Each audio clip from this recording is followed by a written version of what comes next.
Hello everyone, welcome back to my channel. कैसे हैं आप सब लोग? उम्मीद करती हूँ आप सभी लोग बिल्कुल अच्छे होंगे। तो फ्रेंड्स, आज की वीडियो होने वाली है बहुत ही प्यारी, क्योंकि आज मैं आप लोगों के साथ 1 से 2 साल की बेबी की एक बहुत ही सुंदर फ्रॉक की कटिंग और पूरी स्टिचिंग शेयर करने वाली हूँ। अगर आपके घर में भी छोटी बेबी है या आप किसी के लिए गिफ्ट में फ्रॉक बनाना चाहते हैं तो आज की ये वीडियो आपके लिए बहुत काम आने वाली है। इस फ्रॉक की सबसे अच्छी बात ये है कि इसकी कटिंग भी बहुत आसान है और स्टिचिंग भी। अगर आप बिल्कुल बिगनर हैं तब भी आप इस वीडियो को देखकर आराम से बना पाएंगे। तो वीडियो को बिल्कुल भी स्किप मत कीजिएगा, क्योंकि मैं हर एक स्टेप आपको आराम से समझाने वाली हूँ। साथ ही बीच बीच में छोटी छोटी टिप्स भी शेयर करूंगी, जिससे आपकी फ्रॉक की फिनिशिंग और भी सुंदर आएगी। तो चलिए बिना टाइम वेस्ट किए वीडियो शुरू करते हैं। सबसे पहले मैं आपको इस फ्रॉक के पूरे मेजरमेंट बता देती हूँ। इस फ्रॉक का सीना हमने 6.5 इंच लिया है, योक पार्ट की लंबाई 8.5 इंच ली है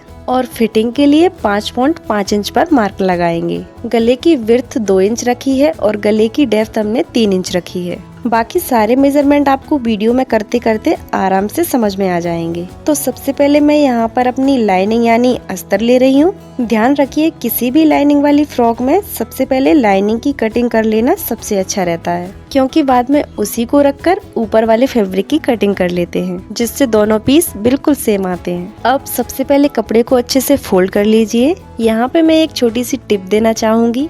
कटिंग शुरू करने से पहले हमेशा ये देख लीजिए कि कपड़े के दोनों किनारे बिल्कुल बराबर हों। अगर शुरुआत में ही कपड़ा टेढ़ा रहेगा तो पूरी फ्रॉक की शेप बिगड़ सकती है। यहाँ मैं 6.5 इंच का निशान लगा रही हूँ।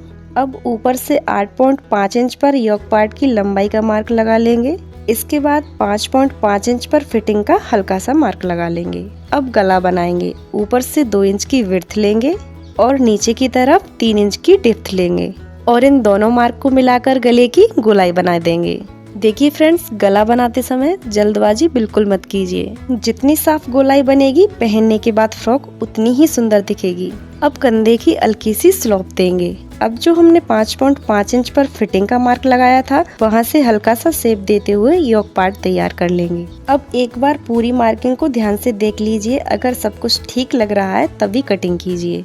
मैं हमेशा यही कहती हूँ कि कटिंग में 5 मिनट ज्यादा लगा लीजिए, लेकिन गलती मत कीजिए, क्योंकि एक बार कपड़ा कट गया तो फिर उसको जोड़ना आसान नहीं होता। देखिए, हमारी लाइनिंग का योक पार्ट बिल्कुल तैयार हो गया है।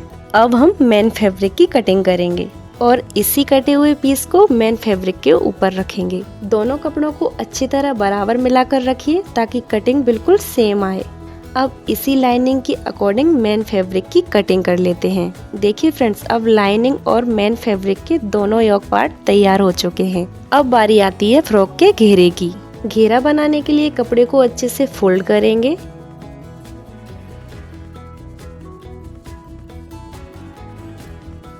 अब ऊपर वाले कॉर्नर में 3.5 इंच का मार्क लगाएंगे।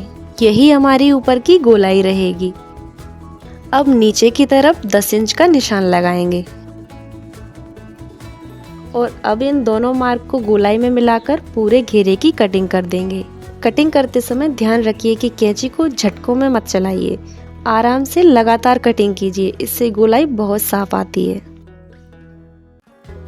देखिए, हमारा घेरा भी पूरी तरह रेडी हो चुका है। अब तक हमारी पूरी कटिंग कंप्लीट हो चुकी है। अब बारी आती है स्टिचिंग की और यहीं से हमारी फ्रॉक का असली लुक निकल कर आता है। सबसे पहले मैं यहाँ पर लाइनिंग और मेन फैब्रिक दोनों के योक पीस ले रही हूँ। अब दोनों पीस को right side to right side रखेंगे, यानी दोनों का अच्छा वाला हिस्सा एक दूसरे की तरफ रहेगा। सबसे पहले हम गले पर सिलाई लगाएंगे। मैं यहाँ पर 1/4 इंच की सिलाई कर रही हूँ। आप भी पूरे गले पर इसी तरह आराम से सिलाई लगाइए। खासकर जहाँ गले की गोलाई आती है वहाँ पर मशीन थोड़ा धीरे चलाइए। जल्दी करेंगे तो गोलाई साफ नहीं आएगी। अब गले के चारों तरफ जो एक्स्ट्रा कपड़ा बचा है उस पर छोटे छोटे कट लगा देंगे। ध्यान रखिए, कट सिलाई तक नहीं लगाना है, सिर्फ उसके पास तक ही लगाने हैं। इससे जब हम योक पार्ट को पलटेंगे तो गला बिल्कुल स्मूथ बैठेगा और कहीं भी सिलवट नहीं आएगी। अब योक पार्ट को धीरे धीरे राइट साइड पलट लेते हैं देखिए फ्रेंड्स, पलटते ही गले की फिनिशिंग कितनी साफ दिखाई दे रही है। अगर शुरुआत में ही ये स्टेप सही कर लिया जाए तो पूरी फ्रॉक की खूबसूरती अपने आप बढ़ जाती है। अब गले को अच्छी तरह सीधा करेंगे और हाथों से थोड़ा प्रेस कर देंगे। इस तरह हाथों से गले को थोड़ा प्रेस करने से, फैब्रिक को सेट करने से गले की सिलाई बहुत आसान हो जाती है। अब गले के किनारे पर एक टॉप स्टिच लगा देंगे। इससे लाइनिंग अपनी जगह पर रहती है और पहनने के बाद भी बाहर नहीं निकलती। देखिए, अब हमारा गला पूरी तरह रेडी हो चुका है। अब दोनों शोल्डर को आपस में मिलाएंगे। दोनों शोल्डर को अच्छे से मिलाते हुए एक सिलाई लगा देंगे।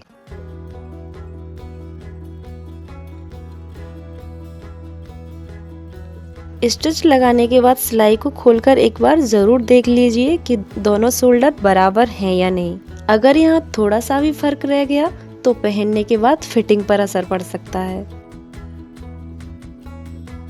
अब यहाँ पे मैंने शोल्डर की फिनिशिंग के लिए ये औरे पट्टी ली है, क्योंकि इस फ्रॉक में मैं बाजू अटैच नहीं कर रही हूँ, तो केवल शोल्डर पर पाइपिंग ही लगाऊंगी। और जब भी हम गोलाई में किसी भी शोल्डर पर पाइपिंग लगाते हैं या गले पर लगाते हैं तो औरे पट्टी ही यूज करें, क्योंकि औरे पट्टी से हमारी गोलाई बिल्कुल फिनिशिंग के साथ बैठती है। तो इसी तरीके से औरे पट्टी को अटैच करते हुए शोल्डर को रेडी कर लेना है।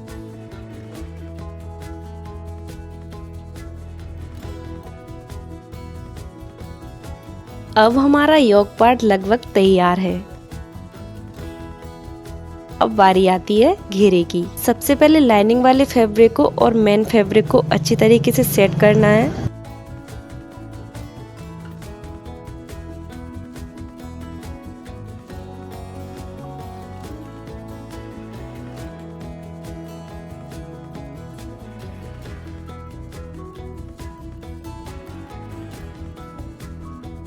और ऊपर की साइड एक सिलाई लगा लेंगे। ऊपर की साइड सिलाई लगाने से हमें फायदा ये होता है कि जब भी हम घेरे को योक पार्ट में अटैच करेंगे तो हमें आसानी से वो अटैच हो जाता है।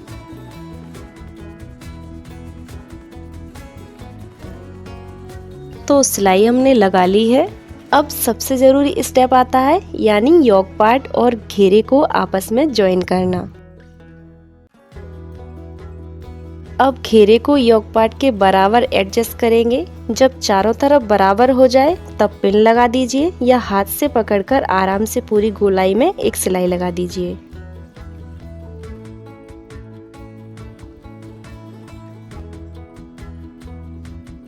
सिलाई लगाने के बाद एक बार पूरी फ्रॉक को खोल कर देखिए। अब तो पूरी फ्रॉक का शेप सामने आ गया है।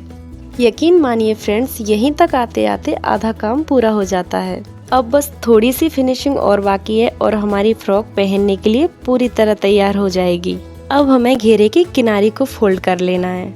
मैं यहाँ पर डबल फोल्ड करके हेमिंग कर रही हूँ। इससे नीचे की फिनिशिंग बहुत साफ आती है और कपड़ा भी उधड़ता नहीं है और हमारी जो घेरे की लाइनिंग है वो क्लियर दिखती है। अगर आपके पास इंटरलॉक मशीन है तो आप उसका भी यूज कर सकते हैं। तो इसी तरीके से हमें घेरे पर सिलाई लगाते हुए अपने घेरे को रेडी कर लेना है।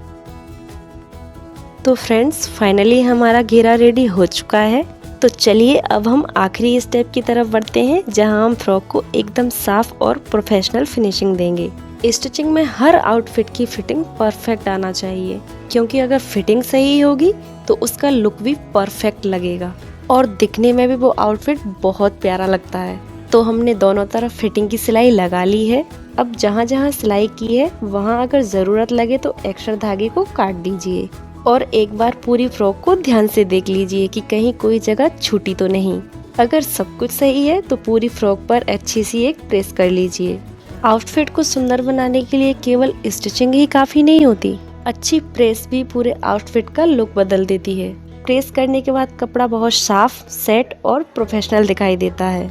देखिए फ्रेंड्स, अब हमारी पूरी फ्रॉक बनकर तैयार हो चुकी है। कितनी साफ फिनिशिंग और कितनी सुंदर फिटिंग आ रही है। अगर आप भी यही मेजरमेंट और यही स्टेप फॉलो करेंगे तो आपकी फ्रॉक भी इसी तरह बनकर तैयार होगी। अगर आप पहली बार बेबी फ्रॉक बना रहे हैं तो घबराइए बिल्कुल मत। शुरुआत में थोड़ा समय लग सकता है, लेकिन आप जैसे जैसे प्रैक्टिस करेंगे आपकी कटिंग भी साफ होगी और स्टिचिंग भी पहले से बेहतर होती जाएगी। और एक छोटी सी बात, सिलाई में जल्दबाजी से ज्यादा जरूरी है सफाई और धैर्य। अगर आप हर स्टेप आराम से करेंगे तो बिना महंगे डिजाइन के भी आपकी ड्रेस बहुत सुंदर बनेगी।